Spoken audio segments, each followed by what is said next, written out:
श्री गुरु चरण सरोज रज निज मन मुकुर सुधार। बरनउँ रघुबर विमल जसु जो दायक फल चार। बुद्धिहीन तनु जानिके सुमिरो पवन कुमार। बल बुद्धि विद्या देहु मोहि हरहु कलेश विकार। जय बजरंगबली, जय श्री राम। आप सभी भक्तों पर बजरंगबली कृपा सदैव बनी रहे। आप सभी भक्तों का हमारे चैनल दिव्य कथा में बहुत बहुत स्वागत है। भक्तों, आज आप इस वीडियो में सुनेंगे मंगलवार की व्रत कथा, जिसके सुनने से सारे संकट दूर हो जाते हैं। भक्तों, जो भी इस कथा को मंगलवार के दिन श्रद्धा और भक्ति के साथ अंत तक श्रवण करते हैं, उनके रोग, शोक, दुख, संताप, कष्ट सारे मिट जाते हैं। पल भर में बजरंगबली की कृपा हो जाती है उन पर। तो भक्तों, आज बजरंगबली की इस कथा का आप अंत तक श्रवण करें, आप पर बजरंगबली की विशेष कृपा होगी। और भक्तों, कमेंट में जय श्री राम, जय बजरंगबली लिखकर आप हमारे चैनल को सब्सक्राइब जरूर करें और इस कथा का अंत तक श्रवण करें। तो प्रेम से बोलिए जय बजरंगबली, जय श्री राम। व्यास जी बोले, एक समय नैसिमरण्य तीर्थ में 88,000 मुनि एकत्र होकर पुराणों के ज्ञाता श्री सूत जी से पूछने लगे। शौनक आदि ऋषि बोले, हे महामुनि, आपने अनेक पुराणों की कथा सुनाई है।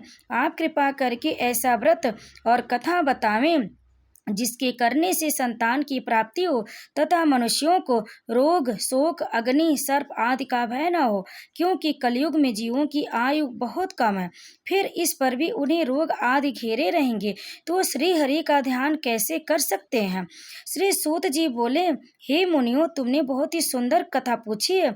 श्री भगवान कृष्ण और युधिष्ठिर का संवाद तुम्हारे सामने कहता हूँ, ध्यान पूर्वक सुनो। एक समय पांडवों की सभा में श्री कृष्ण जी बैठे हुए थे।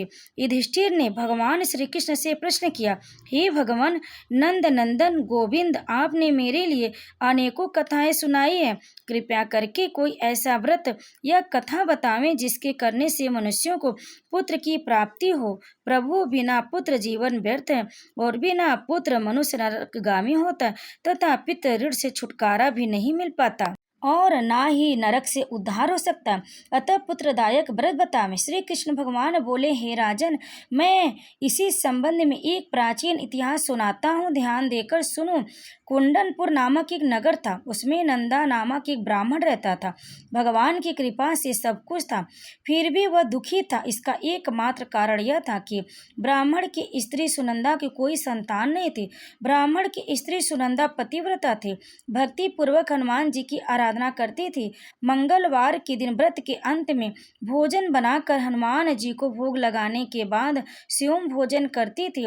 एक दिन मंगलवार के दिन ब्राह्मणी कार्य की अधिकता से हनुमान जी को भोग न लगा सकी तो ब्राह्मणी को बहुत दुख हुआ। उसने कुछ भी नहीं खाया पिया और अपने मन में प्रण करके सो गई कि अब तो अगले मंगलवार को ही महावीर जी को भोग लगाकर अन्न जल ग्रहण करूंगी।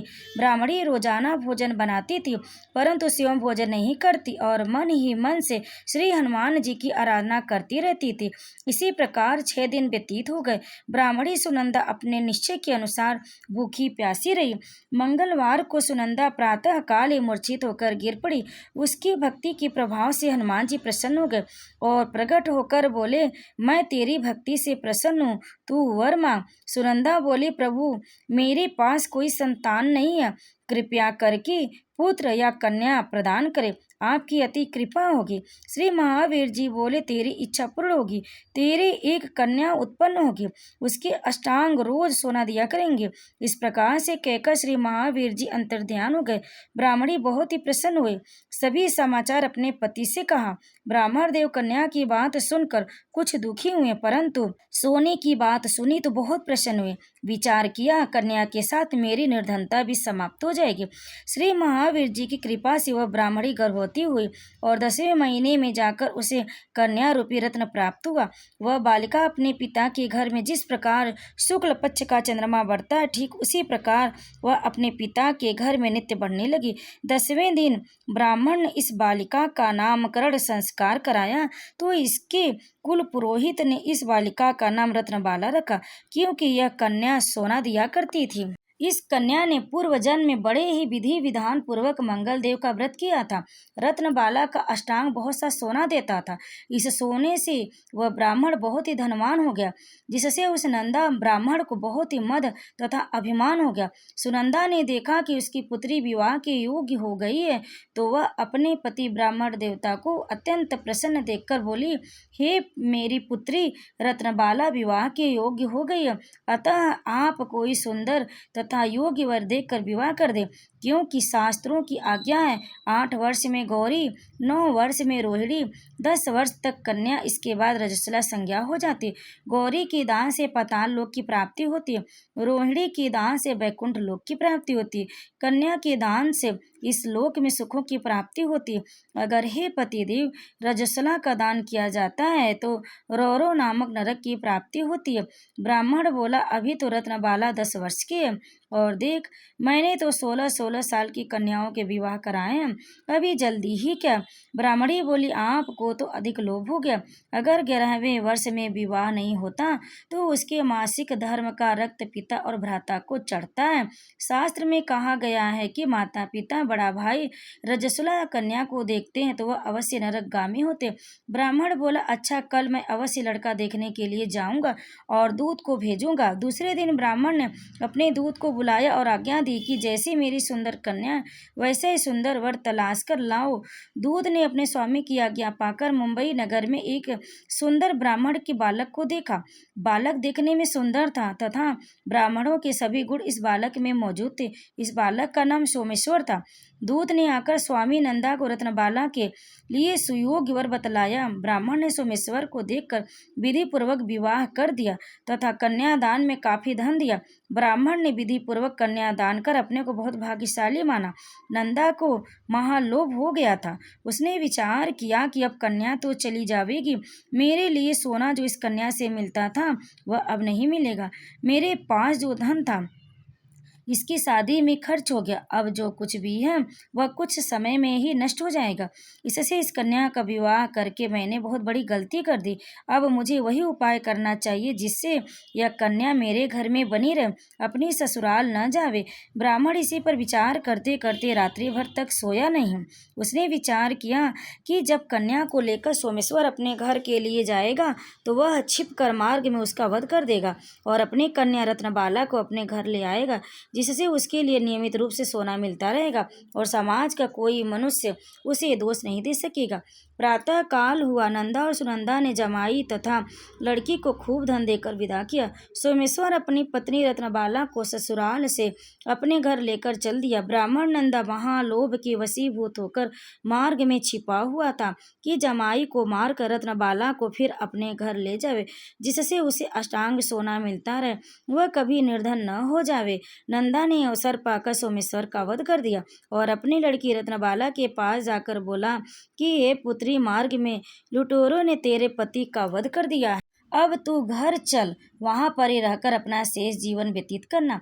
भगवान की इच्छा के आगे किसी का कोई वश नहीं चलता, उसे जो अच्छा लगता वही करता और बेटी जो भाग्य में लिखा वही होता, इसमें किसी का कोई वश नहीं है। अपने पिता के द्वारा अपने पति की मृत्यु का समाचार सुनकर रत्नबाला बहुत दुखी हुई और अनेकों प्रकार से रुदन करने लगी और अपने पिता से बोली, हे पिताजी, इस संसार में जिस स्त्री का पति नहीं है उस स्त्री का जीना व्यर्थ है। मैं अपने पति के साथ ही अपने शरीर को जला दूंगी और सती होकर अपने इस जन्म को अपने माता पिता के नाम को तथा सास ससुर के यश को सार्थक करूंगी। मैं अब लौट कर घर नहीं जाऊंगी। अपनी कन्या रत्नबाला के वाक्यों को सुनकर ब्राह्मण बहुत दुखी हुआ। विचार करने लगा, मैंने व्यर्थ इसका वध किया, क्योंकि रत्नबाला इसके पीछे अपने प्राण तक देने को तैयार है। मेरे लिए यह धन अब प्राप्त होगा ही नहीं, मेरा तो दोनों तरफ से मरण हो गया। और यह सोचकर बहुत ही रोने लगा। सोमेश्वर की चिता बनाई गई। सोमेश्वर की स्त्री रत्नबाला सती होने की इच्छा से अपने पति के सिर को अपनी गोद में रखकर चिता पर बैठ गई। जैसे ही अग्नि लगाई वैसे ही मंगल देव प्रसन्न हो गए और बोले, हे रत्नबाला, मैं तेरी पति भक्ति से प्रसन्न हूँ, तू वर मांग। रत्नबाला ने अपने पति देव का जीवन दान मांगा। मंगल देव बोले, रत्नबाला, तेरा पति अजर अमर और महाविद्वान हो जाएगा और भी जो कुछ तेरी इच्छा हो वर मांग ले। रत्नबाला बोली, हे ग्रहों के स्वामी, यदि आप मुझ पर प्रसन्न हैं तो मुझे यह वरदान दीजिए कि जो आपका मंगलवार के दिन प्रातः काल लाल पुष्प लाल चंदन से पूजन कर आपका स्मरण करे, उसको रोग और व्याधि कभी न हो, उसका स्वजनों से कभी भी वियोग न हो, और सर्प अग्नि तथा शत्रुओं का भय न रहे। जो स्त्री मंगलवार का व्रत करे वह कभी विधवा न हो, अनेक पुत्र और पत्रों की प्राप्ति हो। मंगल देव तथास्तु कहकर अंतर्ध्यान हो गए। सोमेश्वर मंगल देव कृपा से जीवित हो गया। रत्नबाला अपने पति को प्राप्त कर बहुत ही प्रसन्न हुई और मंगलवार का व्रत प्रत्येक मंगलवार को करके मंगल देव की कृपा से इस लोक में नाना प्रकार के सुख भोग कर अंत में पति के साथ स्वर्ग लोक को गई। तो प्रेम से बोलिए मंगल देव की जय, महावीर की जय, बजरंग बली की जय। भक्तों, मंगलवार की इस व्रत कथा का अंत तक श्रवण करने के लिए आप सभी भक्तों का बहुत बहुत धन्यवाद। अगर आपको हमारी यह कथा पसंद आई, वीडियो अच्छी लगी तो लाइक जरूर करें, वीडियो को शेयर करें, कमेंट में जय श्री राम लिखकर हमारे चैनल दिव्य कथा 02 को सब्सक्राइब जरूर कर ले। आपसे भक्तों पर बजरंग बली कृपा सदैव बनी रहे। जय बजरंग बली, जय श्री राम।